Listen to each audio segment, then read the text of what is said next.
Alright, so we've got this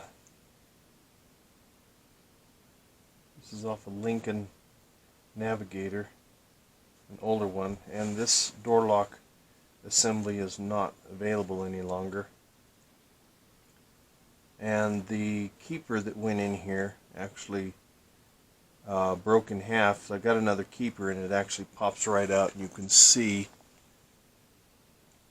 right here the corner of this little casting is broken off, so it won't hold. So what I'm going to have to do is figure out another way to make this hold on to it. So what happens is it falls off and the key won't unlock. If the battery goes dead on the remote and there's only one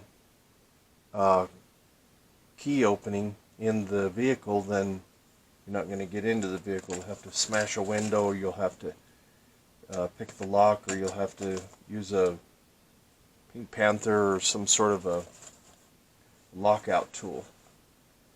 So what I'm going to do is I'm going to use a regular hardware type screw, is what I've got, which is just a regular 632, and I'm going to drill it. This is a number 38 drill bit, and you'll see that that's a looks like a 1 through 60 set. It goes in right in here.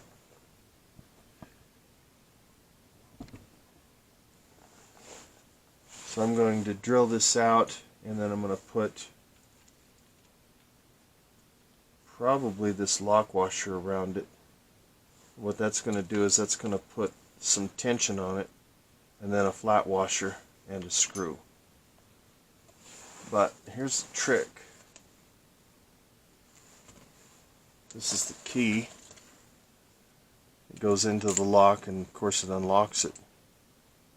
What I've done is I put a black scribe on this to see where the actual key stops with this, and now you can line this up, and you know that the key comes into this section right in here a little bit, so we may have to actually cut the screw a little bit, otherwise the key won't be able to go in all the way. It'll force, if the screw's in here, it'll force the key back a ways.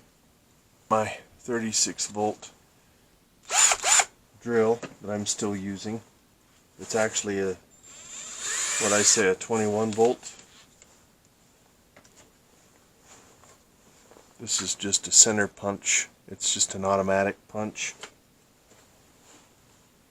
So find the center, which is right there.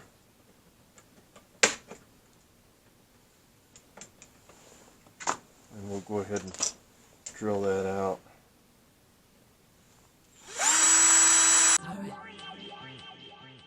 Play St. Louis Blues. Play St. Louis Blues. You want to keep checking it with the key, make sure that there isn't any interference. Play St. Louis.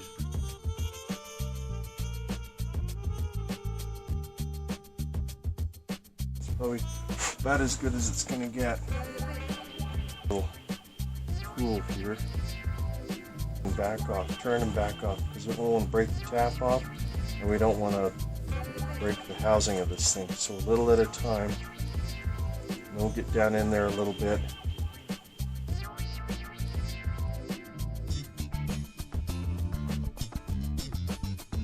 The threads off, because there's a little bit too much in there.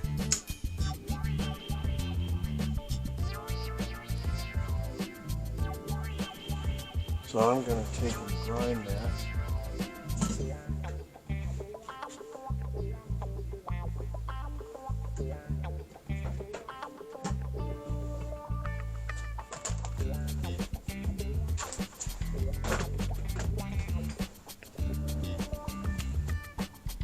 Just use the old Milwaukee here.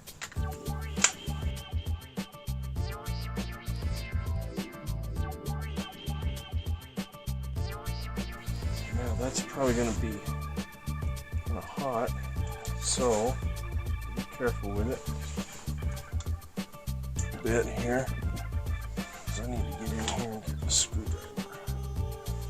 Got it about where I want it, so I want to check the depth. Make sure that that key still turns. If you wanted to take this apart, you'd have to pop this outer shell off right here.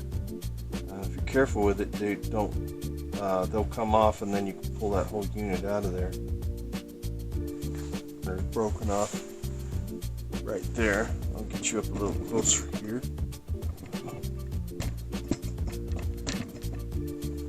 And down just a bit. Let's see if we can kind of put this together. Locker here. Once I get it pretty much in check, I'll put a bit of thread locker on that. We've got the small washer that goes on the small bolt, and then I've got this other one here, and then this is acting like a spacer. We'll see what that looks like. In there, so we're going to have to see if we can get that to close up.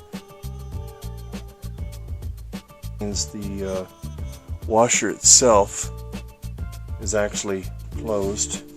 So now let's double check it. Take this back out.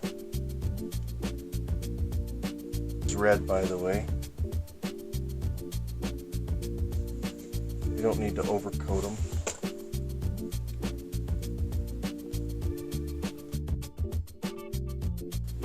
Double check it again. And it looks like that's going to work. And that's how you're going to do some of these obsolete parts. Unfortunately, that's about the only way to fix it. But for now, there's a thumbs up.